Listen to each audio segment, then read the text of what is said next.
Hello, everyone. How are y'all? It's good to see you here.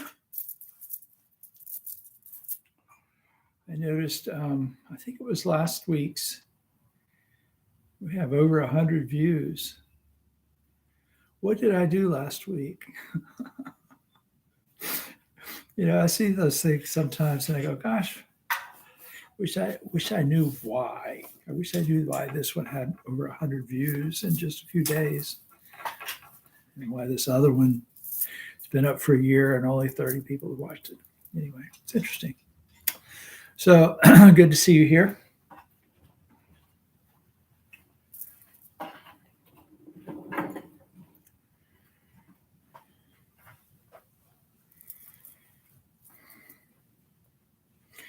I know one time Dee came in and jumped up in my lap during the meditation. And that one got a bunch of views. And it's like, why did anybody see this? And what's the big deal? Some long jog jumps in somebody's lap. Oh well. Anyway, so hi Jeff, hi Marianne, hi Shawnee, right, and hi Stephen. So we'll begin with the verse of the Kesa.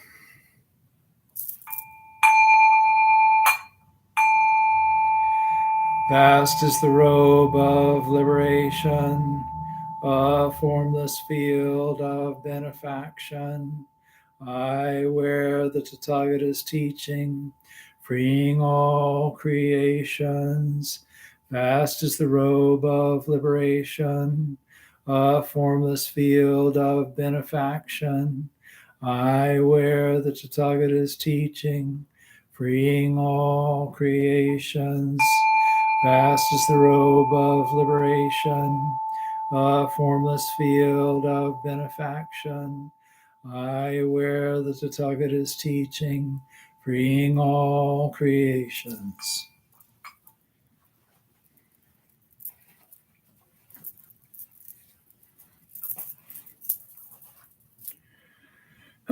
Gata of Atonement.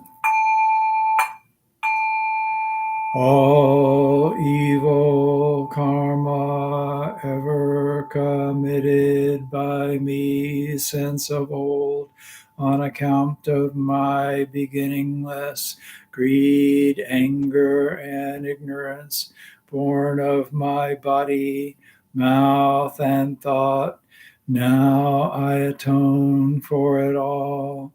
All evil karma ever committed by me since of old, on account of my beginningless greed, anger, and ignorance, born of my body, mouth, and thought, now I atone for it all. All evil karma ever committed by me since of old, on account of my beginningless greed, anger, and ignorance, born of my body, mouth, and thought, now I atone for it all.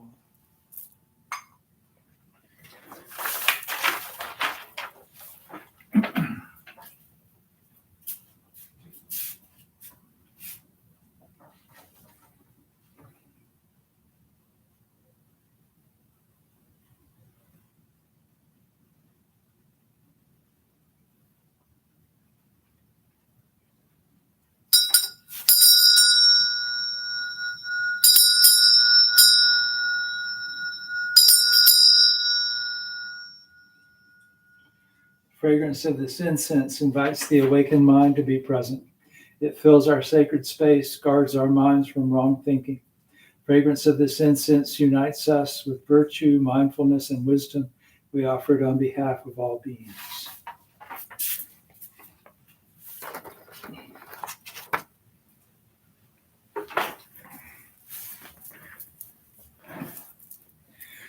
Homage to the Buddha. Namo tassa bhagavato arahato samma sambuddhassa. Namo tassa bhagavato arahato samma sambuddhassa. Namo tassa bhagavato arahato samma sambuddhassa. I go to the Buddha for refuge. Being one with the Buddha, I resolve to each day follow the way of life he laid down for us to walk and awaken to his supreme wisdom. I go to the Dharma for refuge. Being one with the Dharma, the gates of Dharma are manifold. I vow to enter them all. The goal of wisdom is ever beyond. I shall attain it. I go to the Sangha for refuge. Being one with the Sangha, in the spirit of universal fellowship, and as a member of the Sangha, I pledge to strive for the enlightenment of all beings. The Metta Sutta. This is what should be done by one who is skilled in goodness and who knows the path of peace. Let them be able and upright, straightforward and gentle in speech, humble and not conceited, contented and easily satisfied, unburdened with duties and frugal in their ways, peaceful and calm and wise and skillful, not proud and demanding in nature. Let them not do the slightest thing that the wise would later reprove. Wishing in gladness and in safety, may all beings be at ease. Whatever living beings there may be, whether they are weak or strong, omitting none, the great or the mighty, medium, short or small, the seen and the unseen, those living near and far away, those born and to be born, may all beings be at ease. Let none deceive another or despise any being in any state.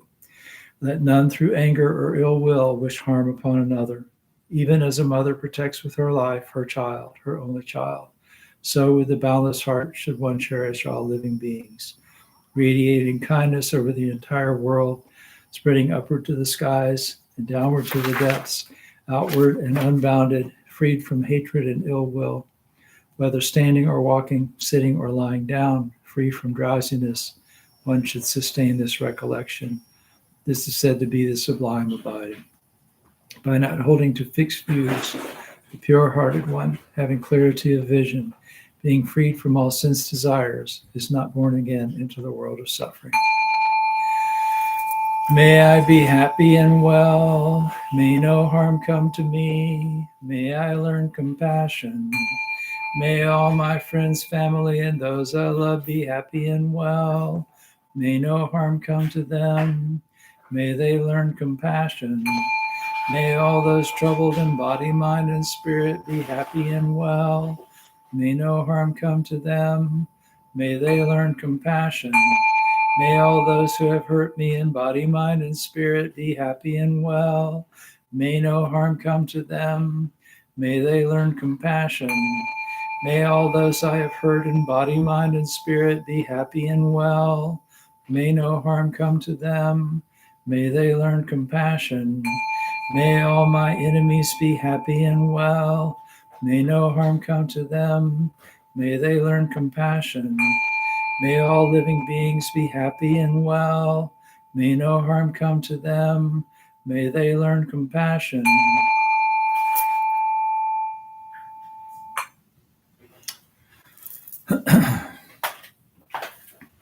So we'll do a guided meditation tonight.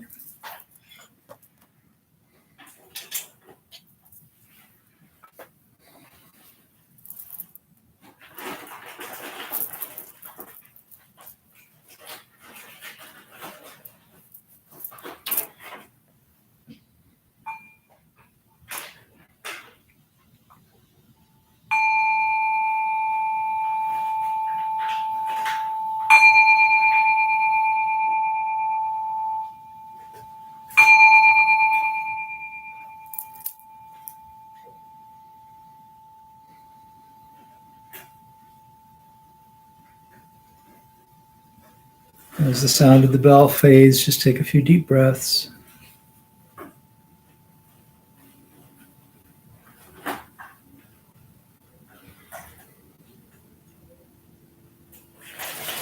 And then let your breath settle into a comfortable rhythm. You don't have to breathe any special way.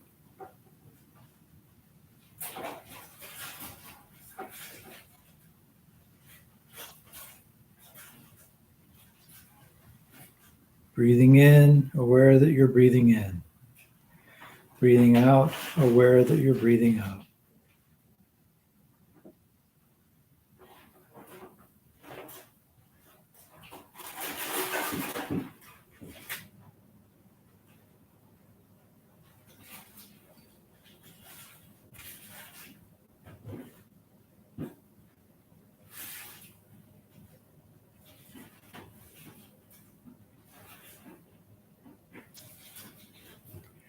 And to set an intention for this meditation, this next 20 minutes or so, we'll develop goodwill for ourselves and others.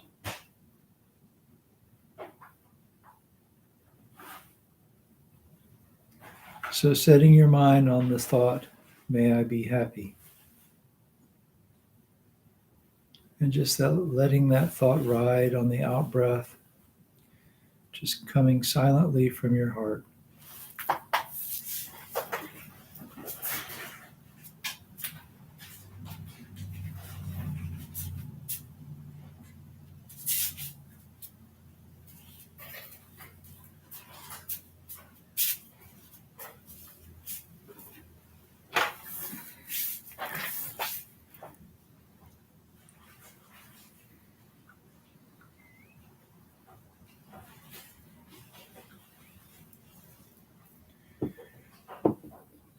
May I be free from animosity.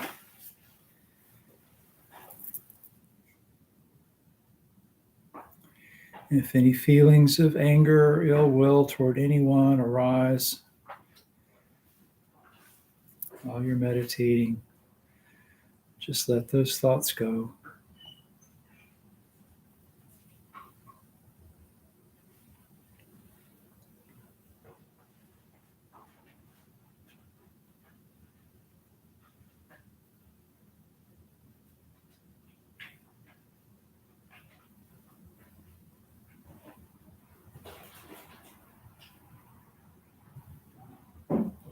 May I be free from stress and affliction.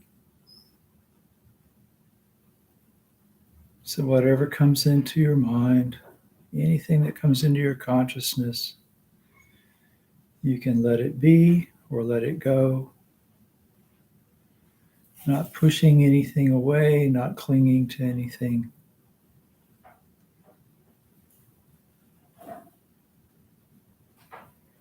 So not creating any stress around anything that comes into your awareness.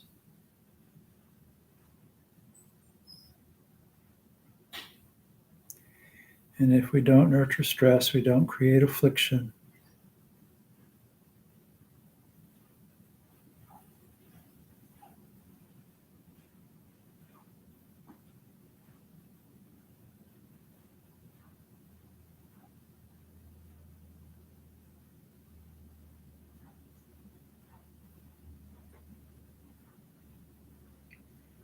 May I look after myself with ease.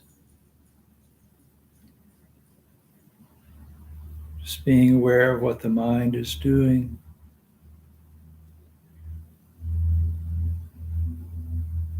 Being ardent, alert, and aware.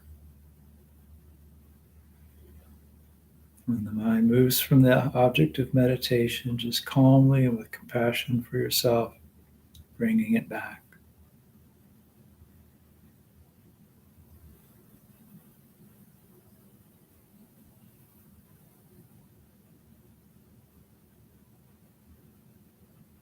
Not trying to force anything to be a certain way. Just calmly, compassionately coming back to the object of meditation.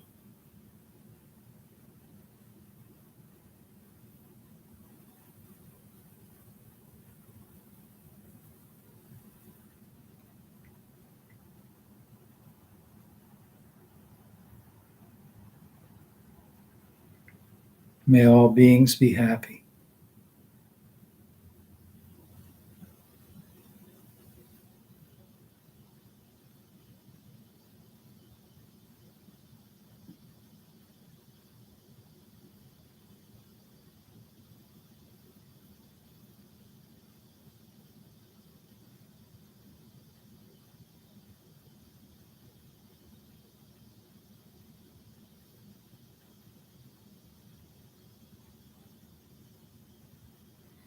And really try to develop that wish for all beings' well being.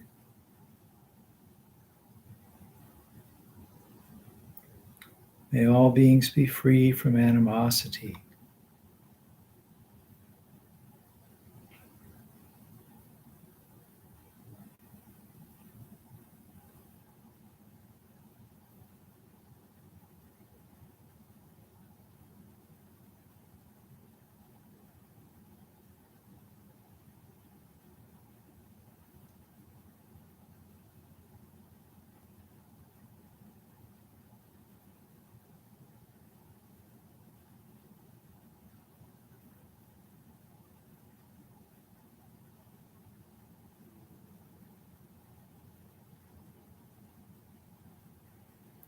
May all beings be free from stress and affliction.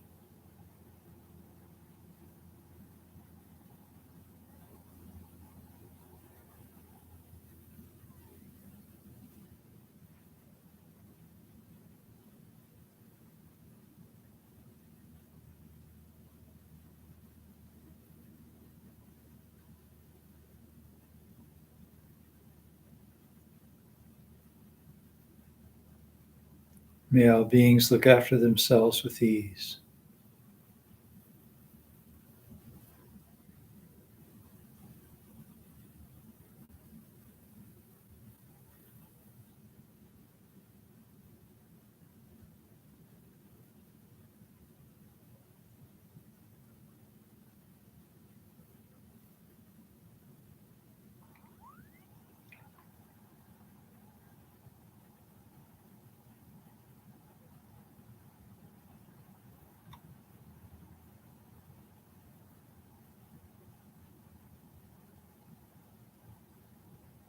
And let's scan the body with the breath.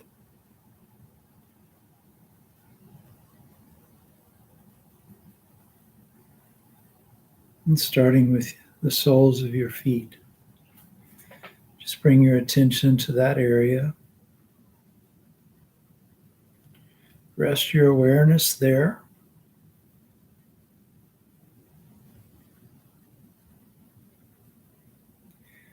Bring your awareness of the breath to that area, almost as if you're breathing through your skin.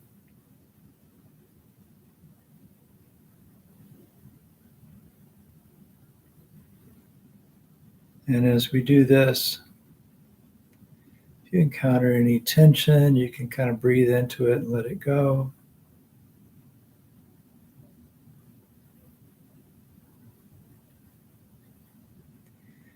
Some feelings we encounter won't just release. We can let those be. Just like anything else that comes into our consciousness while we're meditating, let it go or let it be. Release it or accept it.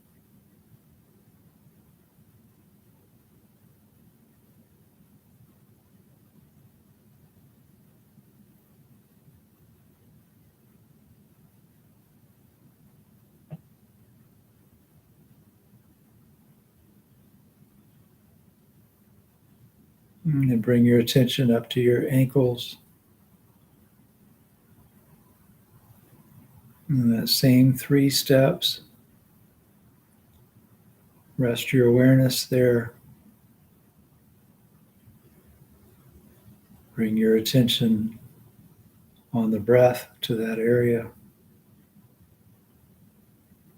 Release and accept.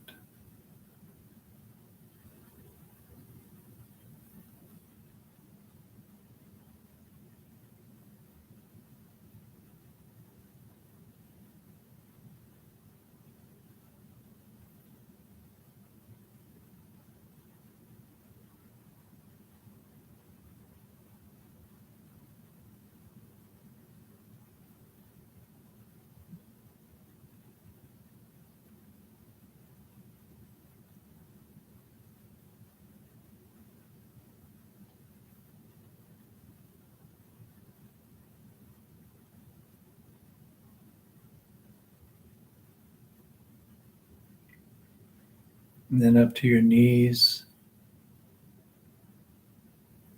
Same process every place.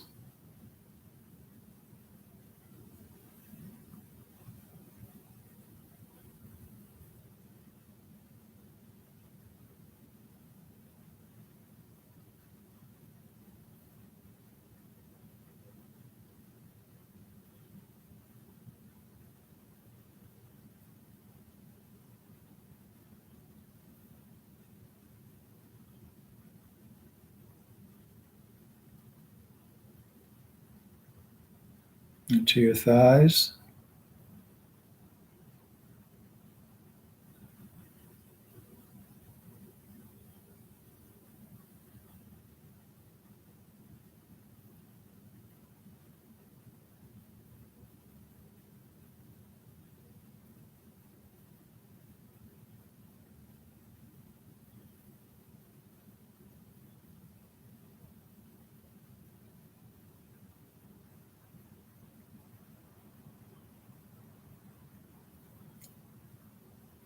The hips.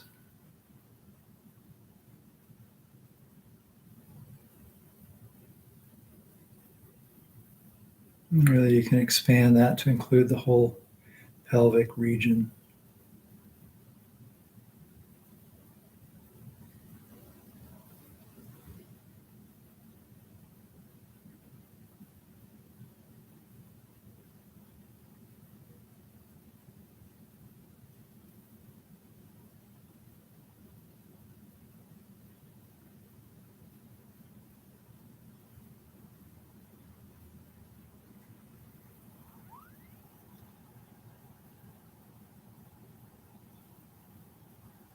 And then up into the hara, the area behind and below your belly button. And see how that feels to breathe into that area.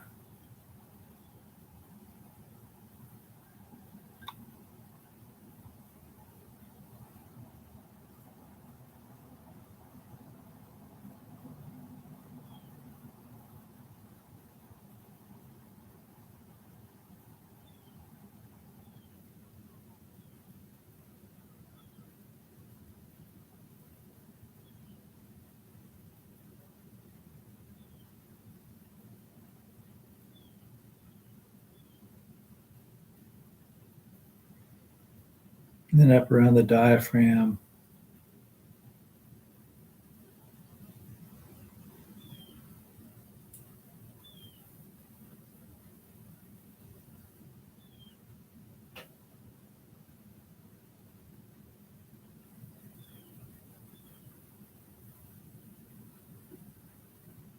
In the center of your chest.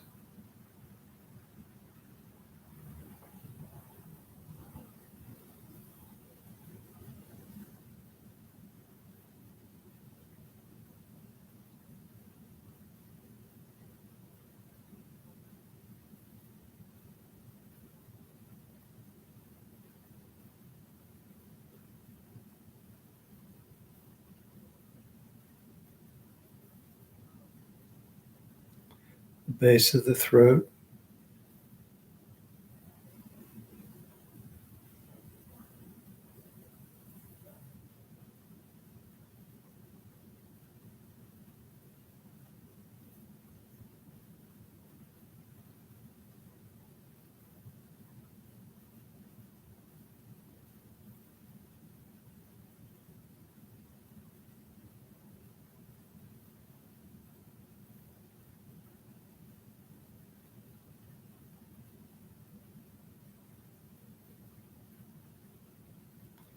Spot at the back of your mouth where the sinuses open up toward your throat.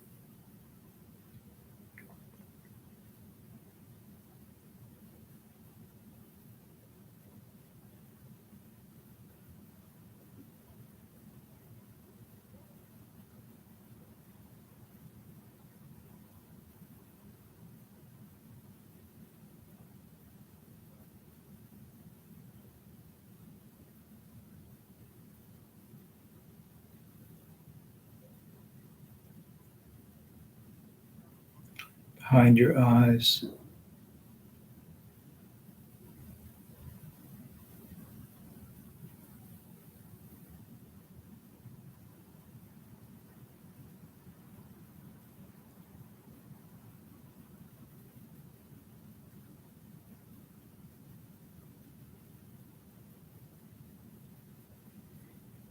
behind your forehead.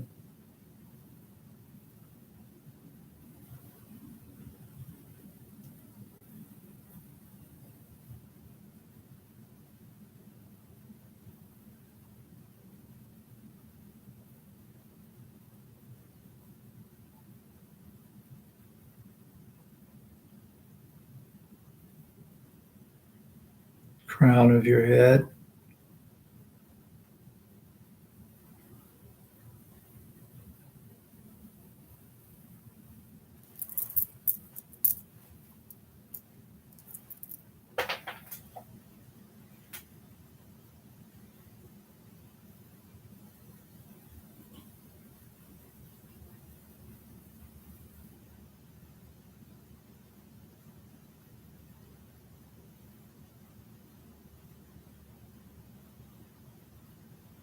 And then down the back of your neck.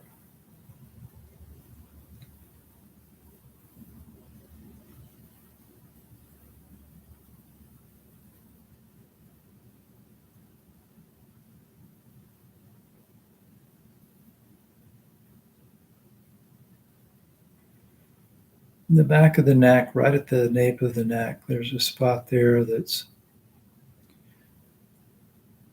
sometimes to rest your attention there for a while will really release a lot of tension, a lot of stored anxiety, things like that. And it'll just open you up, make you feel better. So try that. See if you feel a sense of warmth or anything like that on the back of your neck.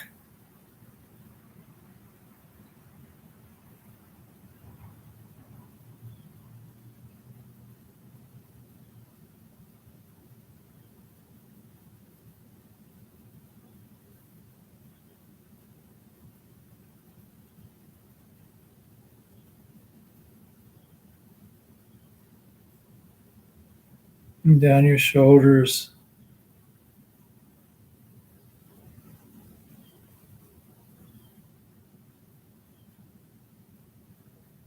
And just work your way down your arms, upper arm, elbow, lower arm, wrist, hands.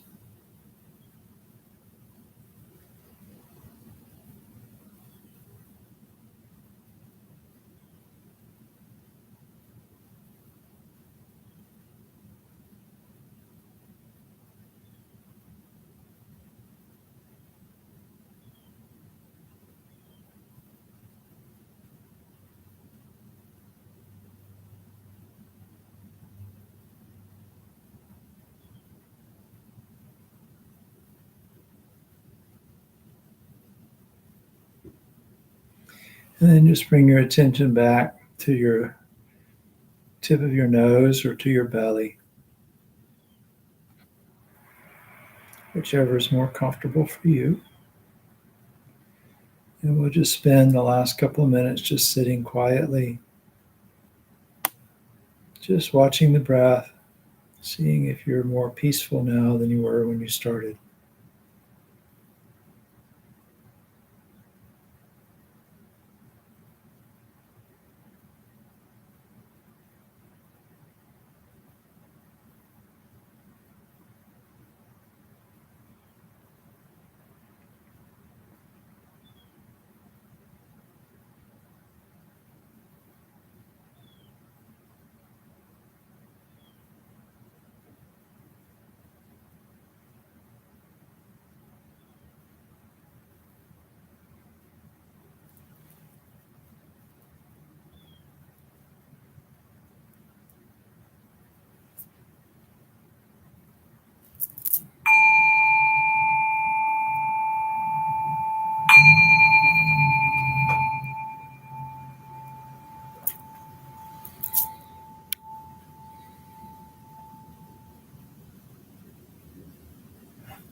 Hi, Chris. Hello, Ellen. I don't think I said hello to y'all before. I think you weren't here yet when I said hello to everybody.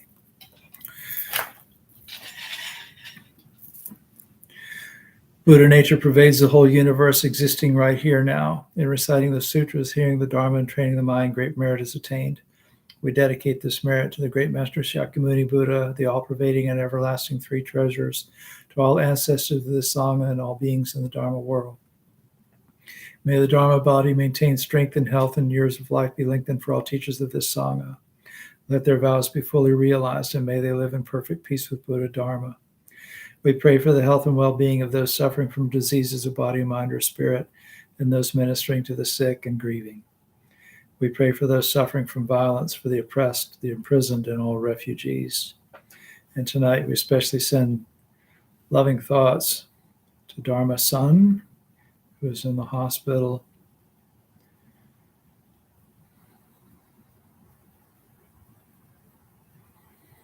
And praying for his quick recovery.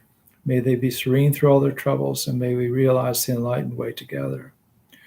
Sabe sata sadahantu avera sukajivino katang punya phalang maihang sabe bagi bhavantu te. May all beings always live happily, free from animosity. May all share in the blessings springing from the good we have done.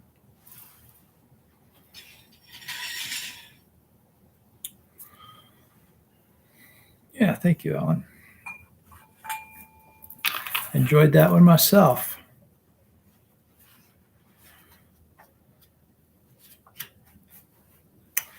So, it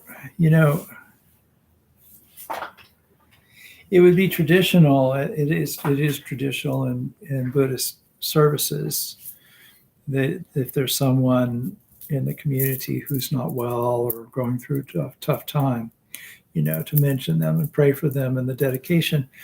And I started to do that when we first started meeting virtually, and then it seemed maybe not like a good idea because, for one thing, it goes on the internet for everybody in the world to know about. For another thing, it stays there. So, you might pray for someone and then the next week they might be fine, and people are going, wait a minute, why are we, are they okay? What's going on? But I'll let you know that that Ron at White Sands has been in the hospital, those of you who know him. And they were very concerned this morning, and then I heard later on today that he was doing a lot better. So anyway, if you're have a chance to reach out to Charlotte or anything like that, or you're planning to go to White Sands, just to let you know that. And his Dharma name is Dharma-san, which is why I mentioned him that way. So sort of interesting thing happened. This is last week. I have this Wednesday morning group of colleagues who just kind of sit together online for half an hour. I think it actually started in person right before, COVID got to the point where everything started to shut down and go remote and all of that. And so it went remote. And so I've been doing this for however long that's been. 2.5 years, something like that. So, and it's very informal, but I always try to find something spiritual to read at the beginning of these things. And so I've been going through books and thinking about what to get rid of and that kind of stuff anyway. And so I pulled down off the bookshelf Marcus Aurelius Meditations. And I read something in there which I'm going to share with you. But the strange thing is that, like the same day or the next day, encountered a very similar idea from a very different context. It was somebody had mentioned the Japanese principle of Wabi Sabi. I think it might have been something Greg Creech posted, or maybe it was something that came up in one of the ministers who we just inducted with Bright Dawn. Maybe they'd mentioned it in a Dharma glimpse or something. But at any rate, within a few days, I'd seen these two occurrences of very similar idea.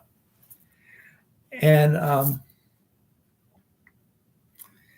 so let me read you Marcus Aurelius. Now, for those of you who are new to me or are going, why is this Buddhist guy? I thought this was Buddhist. Why is he talking about Marcus Aurelius, who was a Roman emperor about 100 to 200 years AD, and not a Buddhist, clearly. But the truth is the truth. It doesn't have to belong to a particular religion or philosophy or culture or anything like that. People discover the truth in all kinds of places. And so when I read this, I thought, oh well, this really fits a lot of the Buddhist teaching on impermanence, particularly, but on some other stuff in it, and kind of in a way that a lot of times we'll talk about impermanence, we'll talk about not self-characteristic and stuff like that, and then people will think, well, does that mean that you shouldn't have any attachment to anything? You shouldn't have any emotions? Somebody actually asked me that during a service recently. I was talking about non-attachment, and they said, does that mean that you just be numb to everything? It's like, well, no, that's not what it means. Anyway, let me read you this, and then I'll go on from there. So he's talking about impermanence, basically. He says, another thing we should mention is the grace and fascination that there is, even in the incidentals of nature's processes. When a loaf of bread, for instance, is in the oven, cracks appear in it here and there. And these flaws, though not intended in the baking, have a rightness of their own and sharpen the appetite. Figs, again, at their ripest, will also crack open. When olives are on the verge of falling, the very imminence of decay adds its peculiar beauty to the fruit. So too the drooping head of a cornstalk, the wrinkling skin when a lion scowls, the drip of foam from a wild boar's jaws, and many more such sights are far from beautiful if looked at by themselves, yet as the consequences of some other process of nature, they make their own contribution to its charm and attractiveness. Thus, to one of sensitiveness and sufficiently deep insight into the workings of the universe, almost everything, even if it be no more than a byproduct of something else, seems to add its meed of extra pleasure. Such a man will view the grinning jaws of real lions and tigers as admiringly as he would an artist or sculptor's imitation of them, and the eye of discretion will enable him to see the mature charm that belongs to men and women in old age, as well as the seductive bloom in youth that is youth's. Things of this sort will not appeal to everyone. He alone who has cultivated a real intimacy with nature and her works will be struck by them. And for some reason, so this book has been on, I've been toting this thing around for a long time. This was published, this was written almost 2,000 years ago. This translation was first published in 1964, and the last time it was published was 1987. And I think that's probably around the time I got it, because the page had been marked by this business card from this consulting company that I set up back in the late 80s. So that's how long I've had this book, and that's how long it's been since I've opened it. But I'm sorry to admit that. But that's, it's so true. It's so beautiful that yes, as things age and change, we can become more aware of the beauty inherent in that. So, I mentioned Ron. Ron does a lot of stuff there at the monastery. And one of the things he's been working on a lot recently is he's built this garden behind the tea room. And, when you do something like that, you sort of arrange things to try to make it look like it's been there for a while. It's mature. I suppose there are settings, maybe at Disney World or something, where you go and you want to see a garden that looks really new and everything is clipped just so and all that kind of stuff. But, in most gardens, especially Asian gardens, especially, you want things to look kind of old and weathered and that sort of stuff. And so a garden, when it's first built, is built to look as if, the nature has been acting on this space for a while. And, so, and then, looking at like the one that Ron built fairly recently, it looks new, old, you know what I mean? And that as it ages and things change, and everything grows in, and then maybe some moss gets established on some rocks and stuff like that. You just know that it's just going to get more beautiful, even though the beauty comes from, as Marcus Aurelius is talking about, from maturity, from ripeness, from the being on the verge of decay. So there's this principle in Japan called Wabi Sabi, WABI, and it's that which doesn't translate directly at all. You can look it up. The etymology of it's kind of interesting. The word wabi and the word sabi come from sort of different sources, but basically it means that it's sort of recognizing the beauty, natural beauty that comes about from things being imperfect, and even from things, maybe falling apart a little bit. So the kind of the ultimate example of Wabi Sabi is sort of comes from what we call the tea ceremony, which is not what Japanese people call it, but it's basically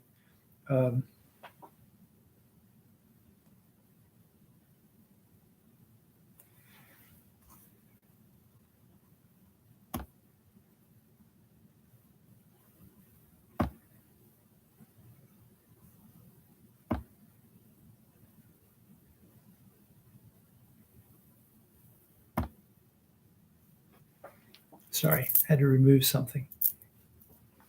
What was I saying?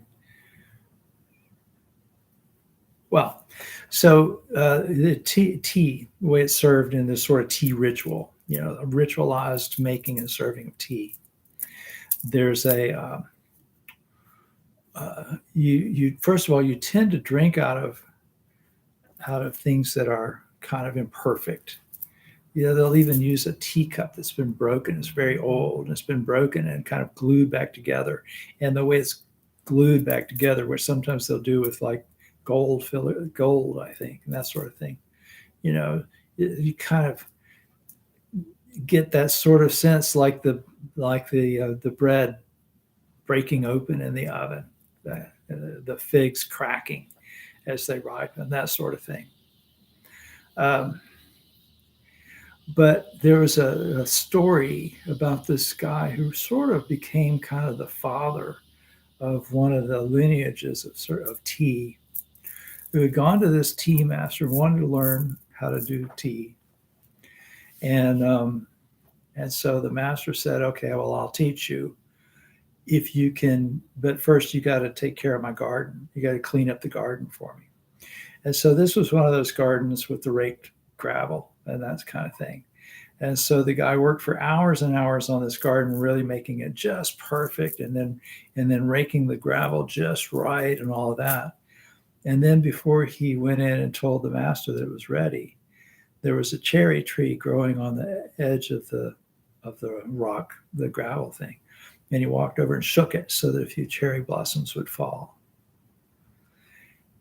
Because, that sort of slight imperfection that nature brings to things, that would complete the picture. And so that's kind of like a lot of what Wabi Sabi is about. Is sort of finding perfection and imperfection.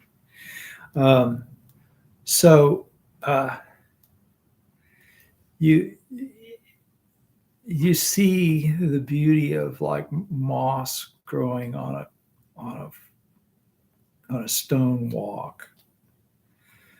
You know, bonsai trees are a really good example of this. You know, you don't get a nice, perfectly shaped, round little shrub. You get one that looks like a tree that's been growing on a, craggy rock, being beaten by the weather for decades and decades. Um, yeah, it's related. It's very related. Um, you look it up, you see that that's sort of described as a part of the process of wabi sabi, which I think is kind of a popular term. Maybe, I'm not sure, but yeah, Greg, that's a good point. Um, anyway, so I was thinking about so I encountered these two ideas like within days of one another, or these two things from disparate sources, and it kind of made me think about like life. You know, I admit I don't like this whole getting old thing. It's not fun. But, if you look at uh, like like Marcus Aurelius said, the mature charm that belongs to men and women in old age, as well as the seductive bloom of youth. You know, if you think about it, the scars and the marks and all of that stuff, is a sign of the life that you've lived, and the way nature has worked on you and the way you've worked within the context of nature. And, I think some people age better than others. And in some cases, I think it's because they live better than others, And I don't want to disparage anybody, but I was at the gym, and there's somebody who was, trying really hard to stay young, and you go, it's not really going to work. You'd do a lot better just to be at peace with growing older. It doesn't mean you have to let yourself go to seed, but, be at peace with it. Now, having said that, again, I don't, getting older is difficult, and it's supposed to be difficult. That's the reality of impermanence, is that if we're born into this existence, we're going to experience some discomfort. So, it encourages us to do the best we can with this life, so that we can escape.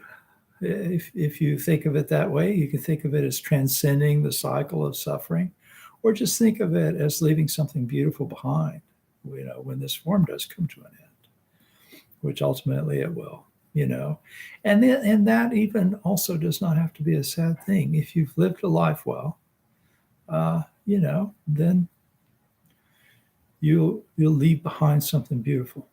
So anyway, that's kind of what I had been thinking about. And this,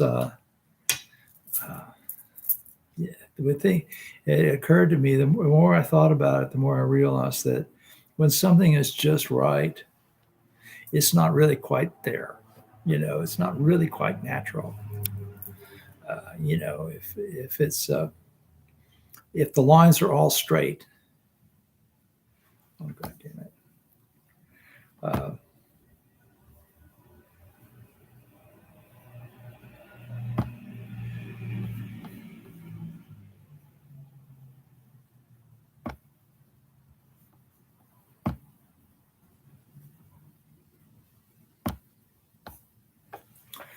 If the lines are all perfectly straight and everything is, everything is perfectly shiny, then it's just not that interesting.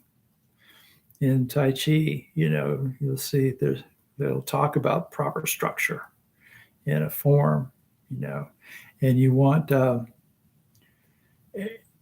no straight lines, no right angles, because there's nothing like that in nature. Well, nature knows how to support itself, knows how to move organically. And so that's kind of what we can do. We can move organically and be better off for it. So, the Buddha talked about impermanence, and impermanence is not always necessarily a terrible thing. The bad stuff passes too. So that's good. And so it's a reminder to take your practice seriously, to enjoy what's in front of you, to recognize a flower blooming as a thing that's beautiful in this moment, and to appreciate this moment. So anyway, that's kind of what I had to say about that. Any questions or comments?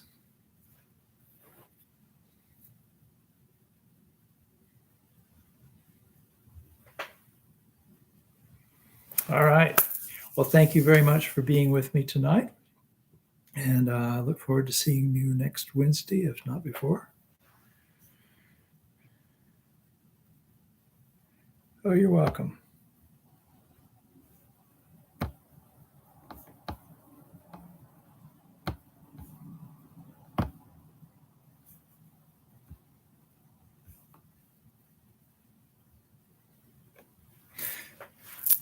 Have a good night. So say the great vows. Good.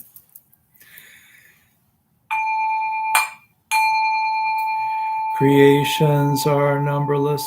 I vow to free them. Delusions are inexhaustible. I vow to transform them. Dharma gates are boundless. I vow to enter them. The enlightened way is unsurpassable. I vow to embody it. Creations are numberless. I vow to free them. Delusions are inexhaustible. I vow to transform them. Dharma gates are boundless. I vow to enter them. The enlightened way is unsurpassable. I vow to embody it. Creations are numberless. I vow to free them. Delusions are inexhaustible. I vow to transform them. Dharma gates are boundless. I vow to enter them. Enlightened way is unsurpassable. I vow to embody it. Friends, I respectfully remind you, life and death are of supreme importance. Time swiftly passes by and opportunity is lost. Each of us must strive to awaken. Awaken. Take heed. Do not squander this life. I'll see you next week. Next week, by the way, I'm going to be out of town, so I'll hopefully will put up a recorded, pre-recorded talk on Sunday. If I forget, just come watch one of the old ones. But I should get around to it Sunday. So take care. I'll see you soon.